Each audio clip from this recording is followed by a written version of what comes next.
কথা বলা দরকার নেই, গাড়ি ঘুরে নেন। আগে গাড়ি ঘুরে রেখে আপনি সামনে যান, গাড়ি একদম সামনে চলে যান, গাড়ির সামনে থেকে ঘুরাই নিয়েছে তারপরে এখানে সামনে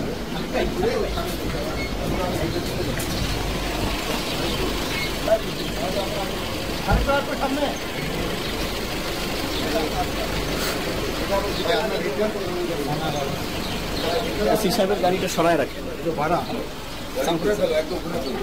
আপনার এখানে থাকে না একটা কথা কমনে। জি স্যার, আমি এখানে আমরা ছবি নিয়ে আসলে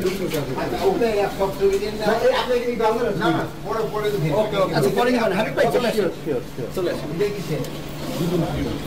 আপনারা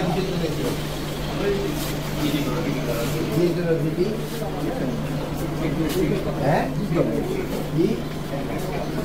ভাই আপনার ফোনটা একটু ভাইয়া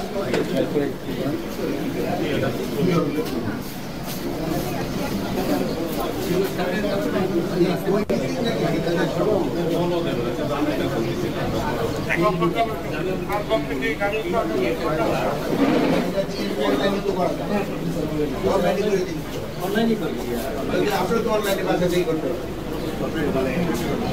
হ্যাঁ বাসা থেকে করলে আরেকটু কষ্ট করে আসতে হবে। তো অনলাইনে করতে হবে, অনলাইনে করলে তো আপনার কষ্ট হবে। অনলাইন কিন্তু করে দেওয়া হয়েছে আপনাকে এই সুবিধা দিন, বুঝছেন? এই সুবিধাটা আপনারা নেবেন।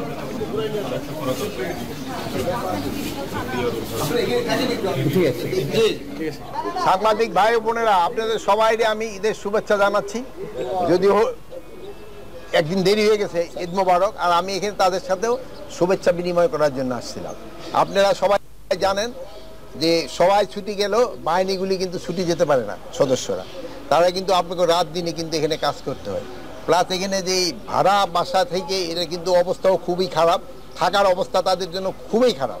এই জন্য থাকার অবস্থাটা কিভাবে উন্নতি করা যায় এই বিষয়ে একটু আলাপ করা ছিল, এবং আমরা কিভাবে এটা উন্নতি করা দেওয়ার দরকার, যেহেতু তাকে থাকার অবস্থা অবশ্যই উন্নতি করতে হবে। স্যার এই থানাগুলি যে পরিদর্শন করেছেন স্যার, এর মধ্যে আইন শৃঙ্খলা পরিস্থিতি কেমন দেখেছেন? আইন শৃঙ্খলা পরিস্থিতি তো আপনারা সারাদিনই দেখতেছেন। গত আগের যে বছরগুলি থেকে এবার আইন শৃঙ্খলা পরিস্থিতি ভালো কি খারাপ আপনারই বলেন?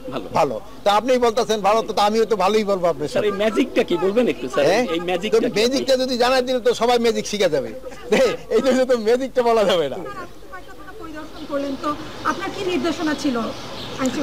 আমার তো নির্দেশনা আগেই ছিল, হ্যাঁ। আরো এখন নির্দেশনা যেন আপনারা ভালোভাবে ঘুমাইতে পারেন, তারা জেগে থাকবে, জনগণ যেন ঠিকভাবে ঘুমাতে পারে, তাদের যেন কোনো ধরনের সমস্যা না হয়।